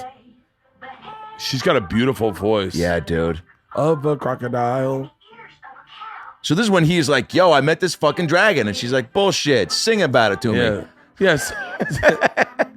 Well, describe him Wait, to me. go in back to song. the other songs. I want to see the one where they're Couldn't get away with that these It's not easy. I want to do this and Find flip it someone. and have this be a young girl and me. It's not easy to keep secrets in between us. Yeah, but Passamo Shablati. Yes, I told you. Passamo Shablati. I told you. Dude, this guy, hang on one second. I've watched this movie recently, and I became obsessed with this guy. This guy from Pete's Passamaquoddy. Dragon. Passamaquoddy. Passamaquoddy. Passamaquoddy. Passamaquoddy. Passamaquoddy. This guy's fucking amazing. I told you it was a word I couldn't. This guy's fucking amazing. Yeah, this guy needs to be. Okay, hit play. Let's hear this. He was like the Disney go-to.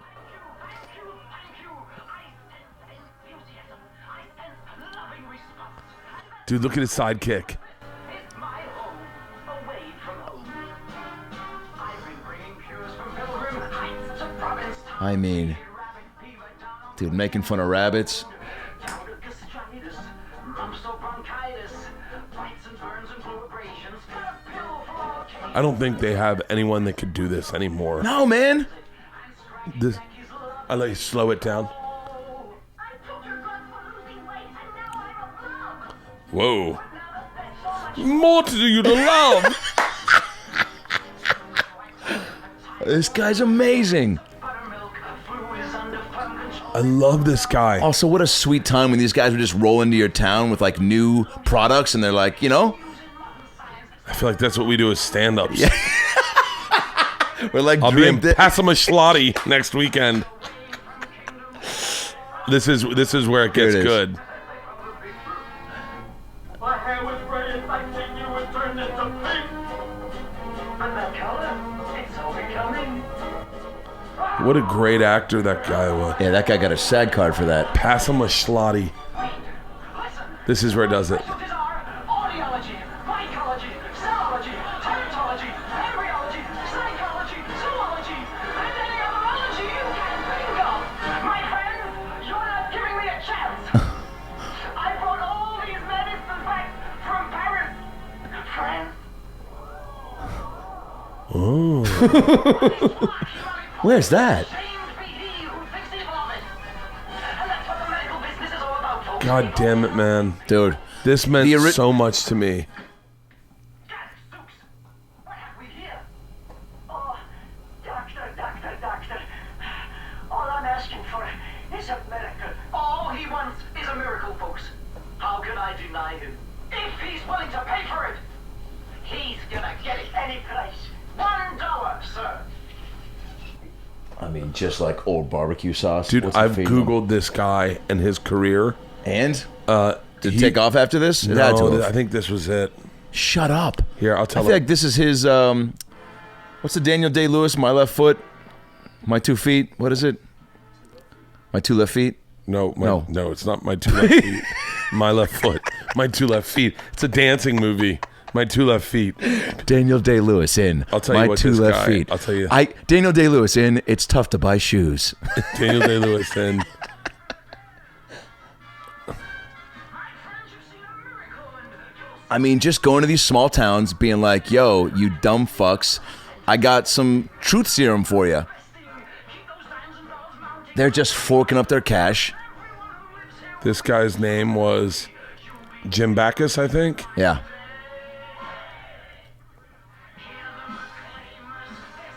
Here we go. Oh, no.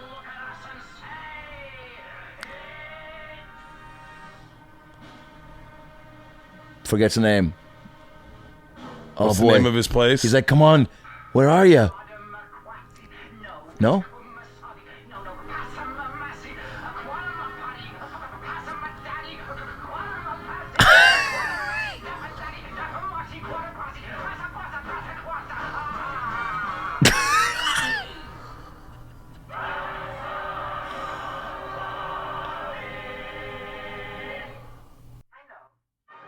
Dude, Dude. he killed that scene. How many takes of that you think he did? Oh, my God. And do you think he's just riffing? They're like, dude, it's all right. So Pastor McQuarrie is what we're getting to. Come up with a couple versions. Qualma Passy. You want to see something crazy? Pass You want him to a know? duty. You want to know who's this is in this fucking? Guess who's in this? Bonnie Hunt. Nope. You're gonna fucking call bullshit. Who's ready that? for this? This is gonna blow your mind. Who's that? You know who that is? Josh Blue? Jeff Conway. No. Jeff Conway from Greece. Shut up, Kanicki? Jeff Kanicki is that. We got to bill a sale right here. That's my fucking favorite guy in this scene. dude. This is. We gotta build a sale, right? Oh, dude. Come on, man. When musicals We got truly... a bill of sale right here. They have a child. We have a bill of sale right here. We bought that child. Fuck. So he was a slave. He worked for Yeah. them. If you So could many remake, themes if in you this. could remake one Friendship with fucking mythological creatures, child slavery, sex trafficking, fucking, cougars. Fucking, she's definitely got a crush on fucking Charlie Bucket's brother. movie, you What's ready his for kid's this? name? You ready for this? How about this movie? The Fish That Saved Pittsburgh. Yeah. Did you ever see it? No. Oh, I thought you were pitching me a movie. No. That Oh was the yeah, you're title like, for I'm a in. movie you were I'm in. pitching me. I was Type like- in The Fish That Saved Pittsburgh. I literally was like, you just had this epiphany being like, dude, I got a movie title. Nope. We're The making Fish it. That Saved Pittsburgh. You ready for this? It's Finding Nemo, but in Pittsburgh. Gary Coleman, Dr. J, Kareem Abdul-Jabbar. Marry, fuck, kill. I'm married to Dr. J. Yeah. I'd kill Gary Coleman and fuck Kareem Abdul-Jabbar. Definitely kill Gary Coleman. I worked with him. He was a cunt. For real? Yeah, he was. I have a picture of me shirtless with him next to me. That's He's amazing. just going like this. You ready? Is this the trailer? An epidemic of fish fever is sweeping the nation. Oh, dude. It's highly contagious. Oh. There is no cure. Okay, well, my Thursday night is fucking is Fish is That all Saved set. Pittsburgh. Fish that saved Pittsburgh. It's the fish. They're all Pisces. They're all Pisces? Fucking what's her name? Blight Danner. No, from Greece. Yeah, what's her name? Danner. Danny Tanner. It's fun. Wait.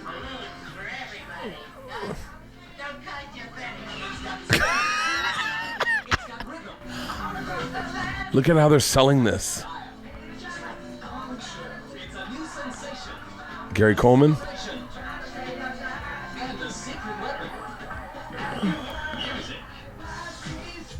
By the way, we didn't try too hard with our movie trailer wow, guys in this time. This guy sounds like it's like music. It had fun and basketball. By the way, What is this about? haven't I have showed- no idea what this is about. they don't tell you what it's about at all. A preacher. A midget. Is that Charlie Barnett? An astrologer. And a great big kid. What have you got? A weird Thanksgiving. And once you catch it, you're hooked. Fish fever. The fish that saved Pittsburgh. An astrological By the way, they don't show. Can you pull up the, Okay. the Wikipedia of this, please? First of all, I need to tell you what I thought The Fish That Saved Pittsburgh was going to be about. I thought that? it was going to be some weird 80s movie, like a Bad News Bears type thing, where there's this team that just is complete dog shit. It's right there to the left. Right there to the left. What are you doing? Look at Julius Irving. Where's Gary Coleman. Maybe it wasn't Gary Coleman. I mean, this isn't Well, a movie the Wikipedia. about some fish coming out of the water and being like having some great swing and saving some season for some T-ball team and Stockard Channing, Debbie Allen, Harry Shearer.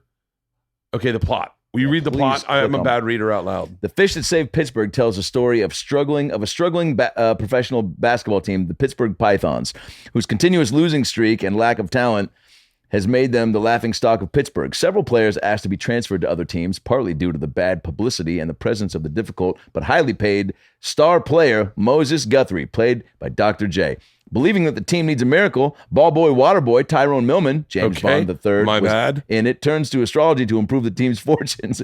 He brings his idea to astrologer Mona Mandu, Stockard Channing, and they come up with the perfect concept. A team composed entirely of players born under the astrological signs of Pisces, the star sign of Moses Guthrie. The team is reborn as the Pittsburgh Pisces. Although Moses and Tyrone's sister, Margaret Avery, thinks that Tyrone's idea is absurd, they ultimately embrace the concept. The plan succeeds wildly due to the new team's eccentric skills, teamwork, and Mona's astrological readings, culminating in a championship opportunity. So it wasn't fucking Gary Coleman. It was James Bond III. Guy's name's James Bond III. I love that. I wonder if he was like, this is gonna... This movie will never get remade. Never. No, there's certain ones that Hollywood just goes, we got it in the first go around. But I guarantee you, Will Ferrell's Semi-Pro was based off of a movie like that. Whoa, good call. I guarantee it. Somebody at that production company saw that or saw the trailer.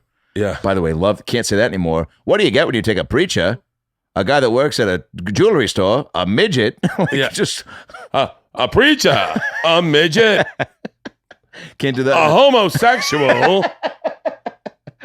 and an astrological reader. She read the tarot cards. I mean, you just can't get away with that in a trailer anymore. All right, we should wrap this up. I could literally do this all night. Yeah, man. Just look over trailers. And we haven't even drank, by the way, because let's just talk about the last time we drank. Speaking of midgets, one fell off a stool and almost died. So many people have brought that up to me. Yeah. Brad, when Brad fell off the stool, So what did you think? Your face was priceless, dude. I'd never seen that. It's been my best friend for 10 years. I've seen him climb up on stools, which, definitely, I've helped him on chairs. I've helped him. We went to Cabo once as like a bromance trip, like 3 years into being buddies. We were on the road for a long time, and he was like, "Hey, I got this weird timeshare in Cabo. You want to go?" I was like, "Yeah." And we both were single. We went, had a good time. But at one point, he's in the pool, and I was like, "Hey, man, like, do you want me to like help you get across the other side?" He's like, "Please don't do that." I was like, "I don't want you to drown." He's like, "If I do, that's how I'm supposed to go."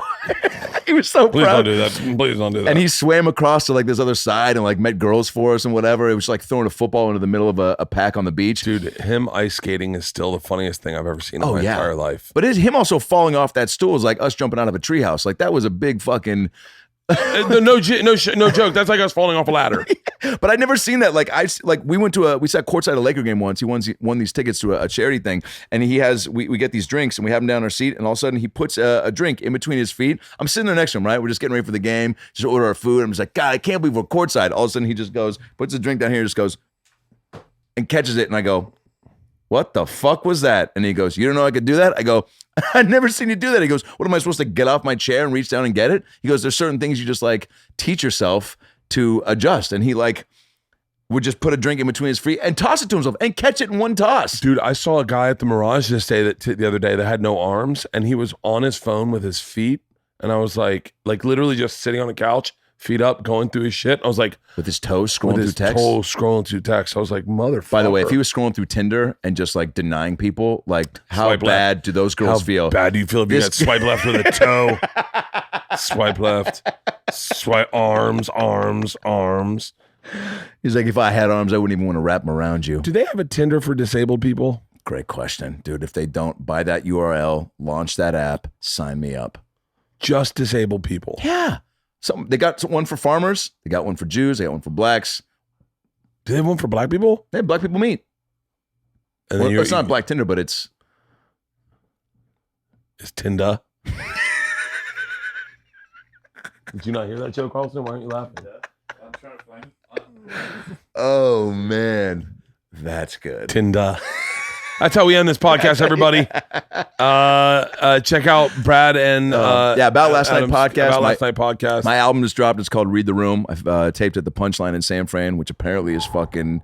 I literally did it in February, and now I think the club is gone. Apparently, Chappelle's trying to save it. But yeah, Adam Ray Comedy for all my tour dates and Instagram and Twitter. And thanks for having me, dude. Dude, you're the best. I could do this anytime. Yeah. Anytime you want a podcast. If you're like going, man, I got nothing going on these next couple months. Yeah. Hit me up, and me and you could talk for hours. I know, dude. So watch our Something's Burning episode. Oh yeah, check out our Something's Burning. That's on All Things Comedy and About Last Night. I was on there. You. Check out this. You gotta come back too. It's been a while. I told you that's our top 2 highest rated episode, man. That and Sandy Bullock. That's good company. That's fucking really good company. And if you ever want to just rent a tour bus, and she's got a great tour bus. She's got a killer tour bus. If you ever want to rent Sandra Bullock's tour bus and drive around to black box theaters across the country and perform the soundtrack from Pete's Dragon, you know where I'm at, dude. What if me and you did a 2-man show in black box theaters of Pete's Dragon performed by Adam Ray and Bert Kreischer, and I be the dragon and you play all the other characters? Oh man. Yeah. Pete? Hey, get away from that. You're supposed to be shining my shoes and making soup. Yeah, I'll be right there. Remember the end when he's trying to light the candle for the lighthouse? Ooh, come on, Pete. You can do it. Yeah, do you remember when he eats the apple? Yeah. Doesn't he feed him an apple? I feel like I am the dragon. What? If they do remake it a third time and you're not like... If they can remake it a third time and it's not a 2-man show on black box theaters, then you know that they've done it wrong. Wait, real quick. And this. Do the dragon, do Pete swiping on Black Tinder.